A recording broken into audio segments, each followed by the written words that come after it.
Ici, c'est mon quartier d'enfance, tout le quartier Trinel. Ici, c'est plus la rue, ça s'appelle la rue François Pavilla, qui a été donnée justement par le fameux boxeur. Et moi, ça fait plus d'une cinquantaine d'années que je suis dans le quartier. Mes images d'enfance, ce sont les jeux dans la rue, avec les copains. On a des petites rouillères, on a les escaliers, donc c'était notre terre de jeu.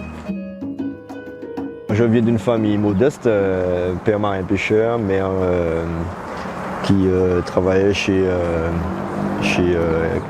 des gens pour le nettoyage et tout. Déjà tout petit, j'aimais bien crier, retrouver des choses dans la rue, même au niveau de la maison, de crier avec mes mains. Mais je savais que quelque part, en criant pour mes frères sur des objets, des bijoux, des colliers, j'avais déjà cette fibre artistique-là, sans savoir qu'un jour je deviendrais un artiste. Et c'est en fonction de mes études que je voyais que même au collège, j'avais toujours 15, 20 en dessin, en mathématiques pas beaucoup. Quand j'ai passé mon bac, j'ai appris qu'il y avait une école qui s'ouvrait, qui était ouverte, à l'école d'art. Je me disais que bon, j'avais bien envie de travailler dans la pub. Et il fallait passer par une école d'art pour apprendre à dessiner. Et comme je savais, d'après moi, je savais dessiner, puisque je recopiais toutes les bandes dessinées de l'époque à Kim Zambla, Goldorak, que je dessinais pour mes copains au collège, et puis que je donnais. Et c'est là que j'ai passé le concours. Et j'ai passé 4 ans après en études d'art plastique. J'ai été salarié et à partir de 2002, 2003, j'ai décidé de vraiment prendre ma vie en main et de me dire que voilà, tu es un artiste indépendant et il va falloir mettre les bouchées doubles pour déjà ta création et puis enseigner. Donc c'était pas encore le but non plus d'enseigner et c'est par un concours de circonstances que j'ai eu à faire pour la première fois un atelier de bande dessinée art au séminaire au collège où j'avais des 5e et c'est là que ça a démarré, l'enseignement. Et que jusqu'à maintenant, je continue à l'école primaire, à séminaire au collège et puis dans des centres agréés, qu'il y a quelques années, je travaille avec des enfants en situation de handicap. J'ai appris d'eux parce que tu voyais ces enfants complètement enfermés dans un handicap, mais tu te rends compte que toi-même qui es libre, entre guillemets, tu te rends compte que tu te plains pour plein de choses et eux ils te donnent la force pour que tu puisses continuer à vivre. Donc c'était une vraie leçon. Et puis là, je reviens aux enfants, parce que je pense que c'est cet univers-là qui me correspond le mieux, de travailler avec eux, de transmettre. Parce que moi je me dis que je n'ai pas eu cette chance-là quand j'étais gamin d'avoir des artistes qui venaient dans l'école et nous donner leur savoir. Donc il a fallu que aujourd'hui je me dis à plus de 50 ans, il faut passer le relais et c'est grâce à ça que je vis de cette passion-là et puis de transmettre tant que je peux. Donc voilà pour le dressage du portrait de Claude Joseph.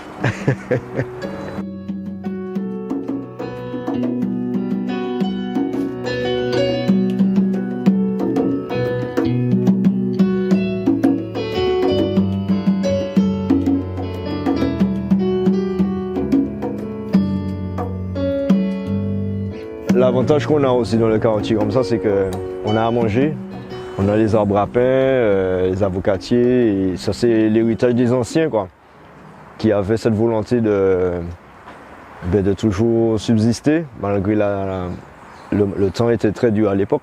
Donc ce quartier-là aussi a été construit par des personnes qui sont sorties des communes et qui ont construit ça, parce qu'en fait toute cette partie-là c'était une carrière. Les gens ils ont construit au tout début avec des briquets de bois, de planches tôle. Et au fur et à mesure, ça s'est modernisé, les gens ont commencé à construire de manière beaucoup plus sécuritaire d'ailleurs, puisqu'on est quand même sur une zone sismique. Le rapport au verre, le rapport aussi à les arbres fruitiers, comme je te disais, donc c'est mon atelier vraiment l'idée de garder nature. Il est parti et puis on morceau nature de la commune, mais là où il est ici, il fallait que la nature soit là aussi. Tu vois. Et tout ça, ça me nourrit en tant qu'artiste. Et puis il y a une vision aussi artistique bon, je l'ai parce que j'ai appris à regarder. Mais ces gens-là avaient aussi une vision artistique, somme toute pas comme des plasticiens dans le sens premier du terme. Mais quand tu vois par exemple une maison qui est aussi décorée avec plein de fleurs comme ça, de manière naturelle, et puis c'est agencé parce qu'il a pris le temps de planter, donc il y a un agencement. Ça aussi, ça donne matière à créer, à peindre, à photographier.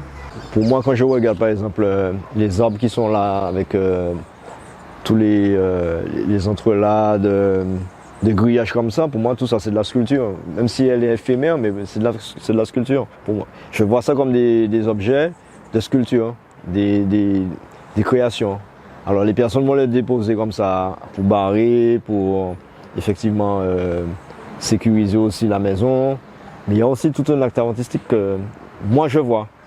Je comprends ça. Il y a un truc artistique derrière. Le fait de mettre ces morceaux de planche là, comme ça, ces palettes là, créer c'est création qu'il a. Bon après, à la longue il a détérioré, bon, ça va venir après abandonner. Donc, mais l'or bien gardé, tout ça c'est les gars de l'extérieur nous ont rien appris. Hein. D'ailleurs, se sont nourris justement de toutes ces cultures-là pour aujourd'hui être des artistes reconnus. Mais les miens, mes artistes, ils sont là. Tu vois. Les maisons tout en haut comme ça, agencées. Donc il y a tout un travail de niveau, de graphisme que moi je perçois et qui me permet justement d'avoir ce travail artistique après en atelier. Donc on va poursuivre. Donc tout ça c'est ça la couleur c'est boca c'est chimé la nous c'est chimé aller faire commission. Les moments où on veut faire commission, c'est tout ça, et puis ouais, les voisins en face qui ont l'eau qui ont quitté le quartier, et puis ni d'autres qui sont là, ni des grands monde qui sont partis. L'eau qui est là, qui m'a abandonné, c'est les grands monde qui étaient là. Le roi est passé au cas bonjour moi tel, bonjour machin, c'était le respect, tu vois. Bon aujourd'hui chacun se regarde à peine. C'est comme ça. Le nipi bois là comme ça là, ben il prie dans poteau lumière, donc pour moi, c'est une grande sculpture naturelle. Bon, elle est un peu gênante pour certains, mais moi, je vois ça comme un cadeau de la nature. Bon, après, il va falloir quand même élaguer parce que c'est quand même un poteau de lumière. Mais tu as tout ce travail-là, toute la nature qui est là.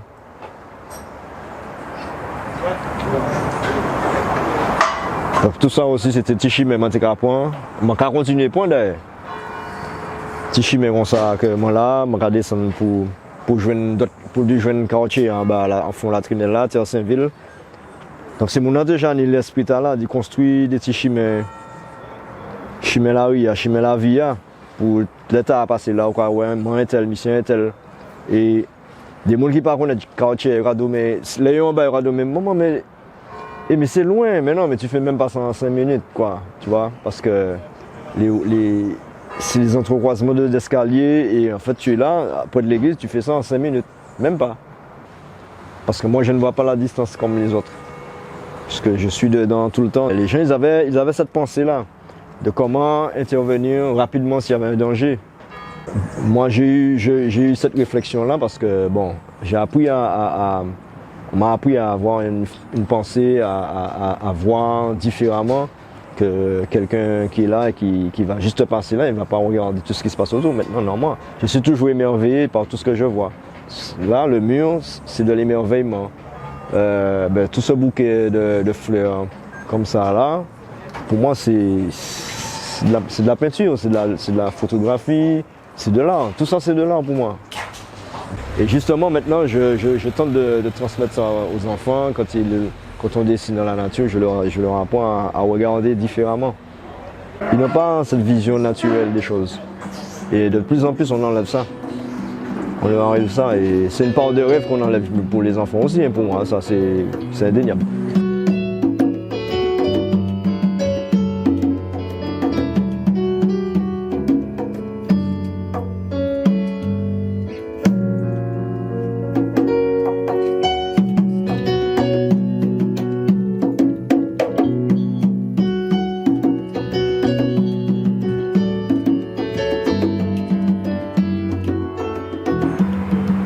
Ah, par exemple, je te disais la sculpture, là, mon voisin il a fait son escalier colimaçon sans l'aide de personne, mais voilà.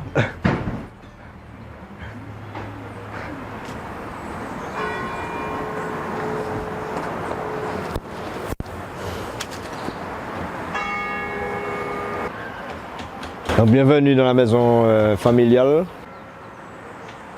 Donc, comme je te disais, partout c'est matière à réflexion, matière à créer. C'est ma source d'inspiration. J'ai encore un peu de mal à m'en détacher, mais bon. Tu vois, regarde-moi comment les roches, les graphismes de roches comme ça, c'est. Tu as pléthore d'images à faire dans cet espace-là. Dans un tout petit espace, tu as de quoi faire. Et moi, je n'interviens pas là-dessus, je laisse tel quel, comme ça. Ça se dégole puisque ces maisons-là sont là depuis plus de 60 ans quand même. Ce sont mes arrière-grands-parents qui ont construit et mes parents qui habitent là encore. Et une tante à moi qui est là, une soeur de ma maman. Et puis les arbres comme nous, hein, qui s'accrochent qui retiennent le loup, qui retiennent la gravité, qui retiennent le danger, puisque en même temps, ici c'était... Il y avait un gros manguier à l'époque, et lorsqu'il y a eu le cyclone David, il s'est fait arracher, donc ça a emporté toute la terre ici, et depuis c'est resté comme ça, ouvert. Mais tout ça, comme mon arrière-grand-père était vivant, dans les années 70-80 encore, mais tout ça c'était vert, c'était de la plante, il plantait, il y avait de quoi, les avocatiers, les cocotiers, tu te disais mais on est à la campagne. Le mec il avait tout planté, partout c'était fruits, légumes. Donc avec le temps ça se dégrade, le temps la terre s'en va aussi. Mais tout ça avant c'était des arbres fruitiers partout. Donc il reste encore quelques survivants. Et puis là nous quand on travaille dans un travail là.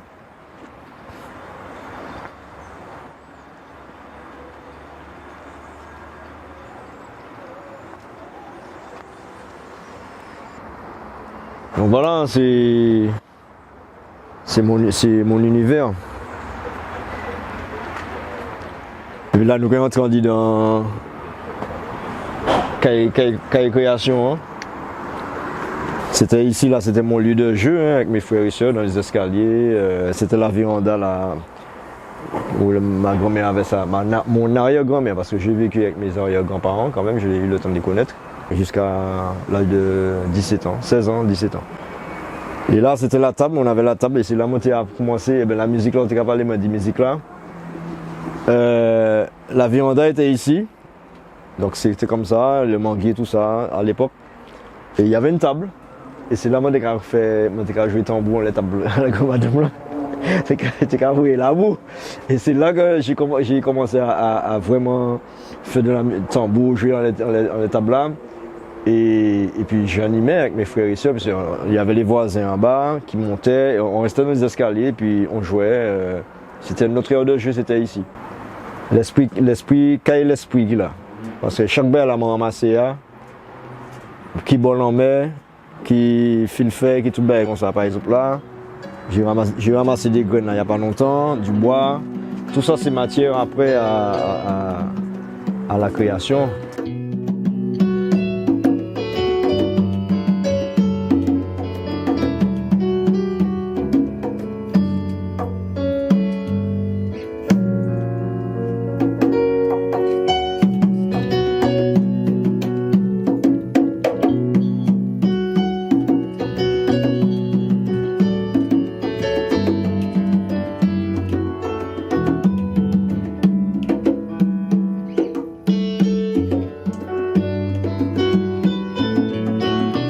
voilà, tout ça c'est matériaux.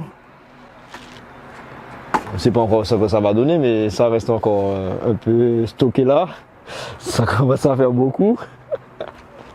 Et puis on va juste passer par là.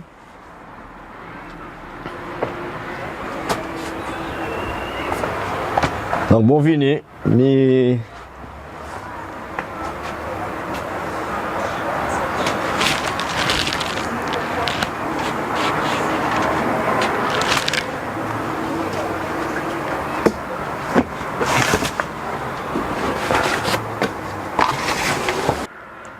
donc ça c'est mon petit lieu, j'appelle ça mon temple de vie. C'est là où je crée, c'est là où je pense mes blessures, je pense mes bobos, mes guérisons, je trouve mes solutions de la vie. Quand je suis là, je suis en paix. Et ce que je te disais tout à l'heure, c'est que tu as toujours la fenêtre sur l'extérieur, de près et de loin. Donc, et pourtant, non, on a ce chevauchement-là. Ou même juste à côté, il y a le voisin qui, des fois, qui jette un coup d'œil et qui me parle. Donc, il y a ce côté interaction du quartier populaire et qui m'encourage aussi sur mon travail, qui voit quand je travaille et qui m'interpelle. Ça te donne l'audace, le courage de continuer à croire en ce que tu es. Tu vois, donc, parce qu'il y a des moments, un artiste, ça doute. Enfin, j'ai tout envie de tout balancer et puis de faire autre chose. Et je dis non, je suis venu sur Terre, il y a une mission, il y a des choses à faire. Donc ça fait partie aussi de la maison des arrière-grands-parents. Donc il y a aussi une âme, il y a un souvenir, où j'ai dormi ici aussi, j'ai joué. On ouvrait cette fenêtre là, on était dans une autre chambre et on faisait des jeux des enfants à l'époque puisqu'on n'avait pas de lieu de jeu. Donc on traversait la chambre là, pour aller chez grand-mère, la chambre est fenêtre là, il a pris derrière nous parce que mon petit moment sorti ici à aller. Donc il y avait ce jeu là aussi taquin entre les arrière-petits-enfants et l'arrière-grand-mère qui te sermonnait, mais en même temps bon. 5 minutes après, elle venait et elle te disait venez pour un petit soda, venez pour un machin, bon. Malgré le fait que tu as fait une bêtise, quoi, mais c'était aussi ce rapport d'amour qu'ils n'avaient pas non plus exprimé avec leurs mots. Mon arrière-grand-mère et mon arrière-grand-père sont nés en 1899, dans les années 80. J'ai eu cet ancrage-là avec eux.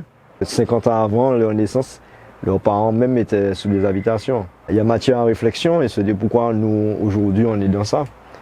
Et qu'est-ce qu'on apporte en plus? Qu'est-ce qu'on peut apporter par rapport à cette histoire-là? Et est-ce qu'on s'en sort? Est-ce qu'on reste dedans? Est-ce qu'on enlève? Et puis, qu'est-ce qu'on fait avec toutes ces blessures-là? Parce que c'est une grande blessure jusqu'à maintenant. Donc, nous, artistes, comment nous, on va faire de façon à ce que les gens puissent adhérer à une pensée, à une vision que nous aussi nous avons, que moi aussi, en tant qu'artiste que j'ai. Tout ça pour faire la transition avec la musique. Donc la musique aussi est venue du fait que enfant j'entendais les sons de tambour et je me disais bon, j'entendais et ça m'appelait. Et c'est vers l'âge de 15 ans où j'ai eu vraiment un appel, hein. Ça ne peut pas s'expliquer, c'est rentré là, hein. Sur un coup de tambour dans la rue, et d'ailleurs ça a été ma première école, la rue. J'ai reçu ça vraiment comme un appel, ça ne m'a jamais lâché. Donc la musique, elle est là aussi dans l'ancrage identitaire, où j'ai passé plusieurs phases d'apprentissage. Donc que ce soit les tambours de la Guadeloupe, de l'Afrique, d'autres pays. En 2003, je me suis dit, mais t'as ton ancrage martiniquais, quand est-ce que tu vas le travailler, quoi? Parce que je savais jouer les tambours des autres. Je me disais que ta percussion, ta musique, justement, c'est une espèce d'ancrage là, martiniquais. Quand est-ce que tu vas l'intégrer en toi? Parce que tu es martiniquais. Mais à quel moment, toi, tu te distingues? Et c'est là que j'ai pris le parti d'aller chercher la connaissance sur le tambour belais, notamment, la création du tambour belais. Et puis, j'ai été élève à travailler, apprenti, à comprendre. Et après, bon, aujourd'hui, je suis musicien tambouillé et musicien percussionniste aussi, avec d'autres amis musiciens.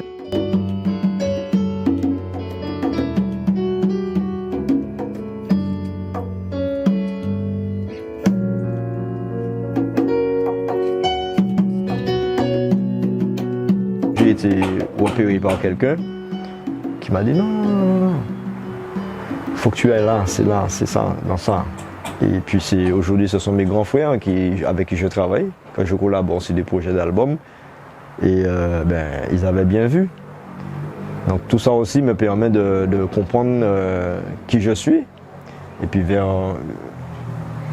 où je vais, avec les enfants notamment. Qu'est-ce que je veux leur apporter? Donc pendant que je suis encore là, j'essaie de leur donner déjà la compréhension, apprendre à écouter, apprendre à parler, apprendre à regarder, notamment pour les arts plastiques, mais pour la musique, apprendre à écouter, le vent qui passe dans les arbres, les feuilles.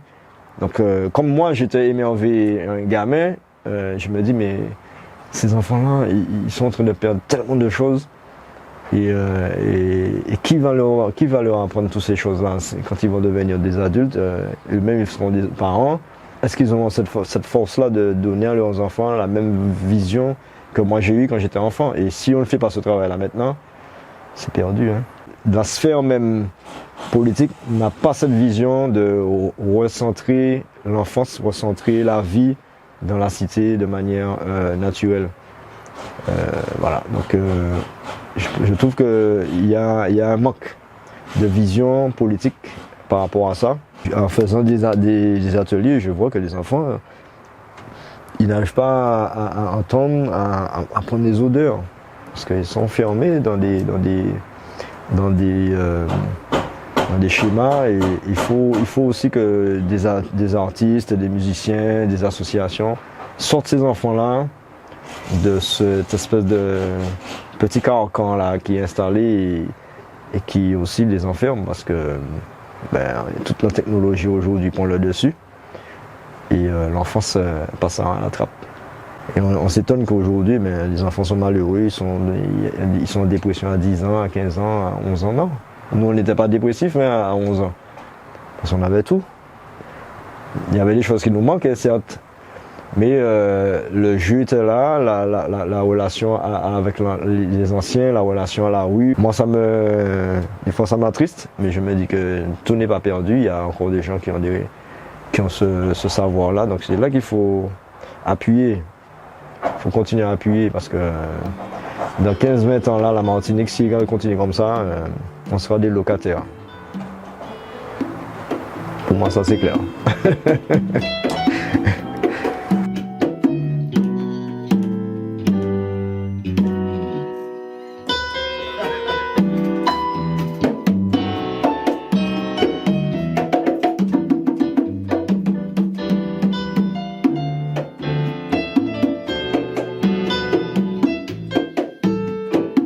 Tu vois, il y a encore des projets de création là en cours.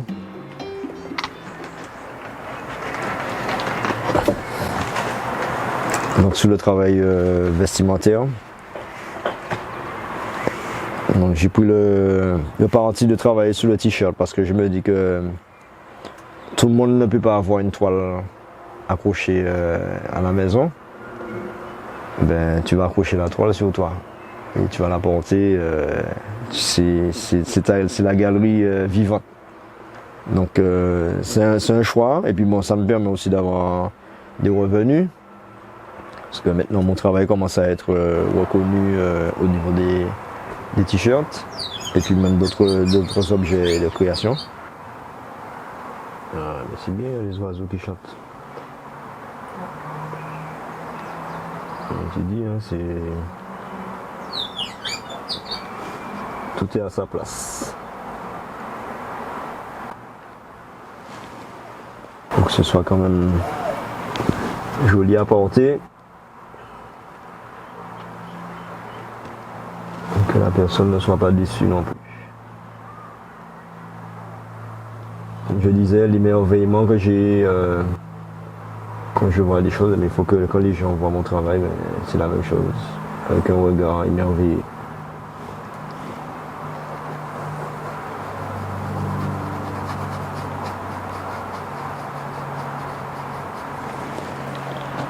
Voilà, c'est bon. Musique, c'est la vie. C'est un focus sur la musique et notre tambour, mais à l'intérieur, tu as ce qui existe aussi chez nous. Nos paysages, notre manière de vivre. Donc c'est un travail que j'ai commencé depuis quelque temps avec le cercle du tambour qui sert de hublot quand on arrive aussi par avion. Donc on a la vue à travers ce hublot-là. Et ben, en fait, c'est des morceaux de paysage. Ça peut être d'autres choses aussi, comme les scènes de vie. Sur cette toile-là, par exemple, tu as le cercle du tambour et à l'intérieur, tu as les deux tambours qui sont en train de regarder le coucher de soleil en même temps. Donc ce n'est pas non plus un regard folklorique ou doudouiste, c'est simplement aussi un regard de ce qui existe, mais de ce que les gens voient aussi. Moi, j'aime bien intégrer le tambour, c'est mon instrument de prédilection.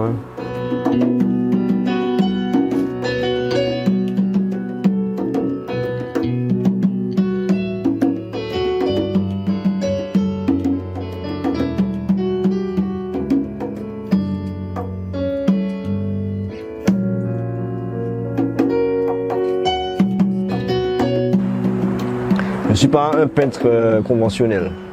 C'est-à-dire que même quand j'étais étudiant, peindre sous la toile de manière, j'arrive pas. Parce qu'en fait, j'ai constaté que quand je grandis dans un lieu comme ici, tu peux pas être conventionnel, non, la vie ne te permet pas d'être conventionnel, être très policé. Mon père aussi, au-delà d'être un marin pêcheur, c'est un maçon. Il nous a appris à manier la tuile et à faire comme par exemple quand tu vois ce pan de mur là, ici, là, juste là, qui n'est pas fini, c'est comme si moi je travaille dans cet état d'esprit de créer avec la matière, le bois, la tôle, tout ça, ce sont des éléments qui sont devant moi, donc pourquoi aller acheter tout le temps des matériaux? Ça donne matière à réflexion pour que justement tu puisses sortir des œuvres d'une autre manière, mais avec tout ce chatoiement de couleurs qu'on a. J'utilise beaucoup le travail, le langage des marins pêcheurs, les nœuds, attachés, liés. Je vais travailler la peinture avec un pinceau tout le temps, je vais empâter, je vais mettre de la matière dedans comme avec du sable ou des choses comme ça pour avoir justement ce ciment. Et tu vois, aujourd'hui tu peins avec une petite spatule, mais tu te dis, oui, mais mon père faisait ça avec une grosse spatule pour faire la maison. Donc il peignait déjà d'une certaine manière, à sa manière en tant que maçon, mais c'était ce langage architectural qui était là. Mon prochain travail sera ce sera sur les marins pêcheurs justement, parce que mon père il est à la retraite depuis, cette année il va faire 22 ans. En tant que marin pêcheur. Et je dis qu'avant qu'il ferme les yeux, moi j'aurais aimé faire ce travail-là, présenter ce travail-là à son honneur déjà, et puis pour ceux qui sont encore là à son âge, qui sont là à la retraite, et puis ceux qui sont partis.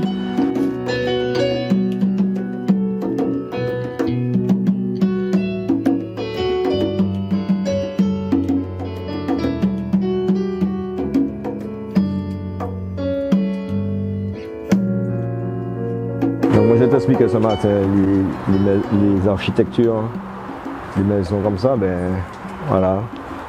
Tu as les compositions, les maisons, les façades. Et dans chaque façade, tu as un événement qui se fait, quoi. Chez le voisin, tu as ça, chez l'autre. Et en fait, mon travail, c'est ça, en fait. Dans un petit espace, comme là, c'est bourré de vie. Donc, par exemple, la maison qui est un morceau par là, il est achevé.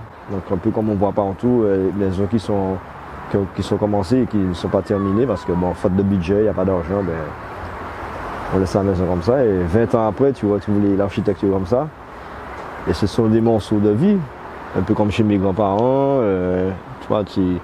donc inconsciemment on pose des choses aussi sous les tableaux et c'est après qu'on en analyse. On se rend compte que ton œil avait déjà tout vu, tout capté. En fait, c'est synthétiser tout ça. Et puis celui-là, c'est un travail sur l'enfance, les jeux, où avec la tuile qui servait de support, mais en fait la tuile de la maison où c'était notre aire de jeu, monter, faire son cerf-volant, jouer dans la cour. C'était une aire de jeu. On avait juste ça, mais on était 6 à jouer dans un petit carré comme ça, et pourtant on était heureux.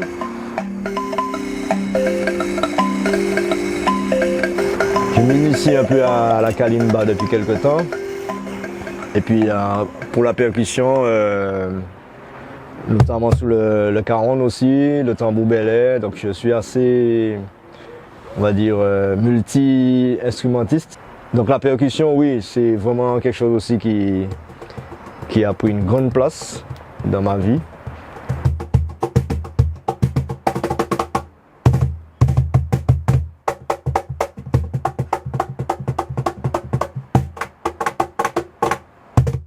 La mélodie de, oui, tu veux pas de la rivière, bon ça par exemple, ce son-là, tac tac tac, ben, ça c'est de la percussion, mais pour nous ça peut être embêtant, mais c'est de la musique.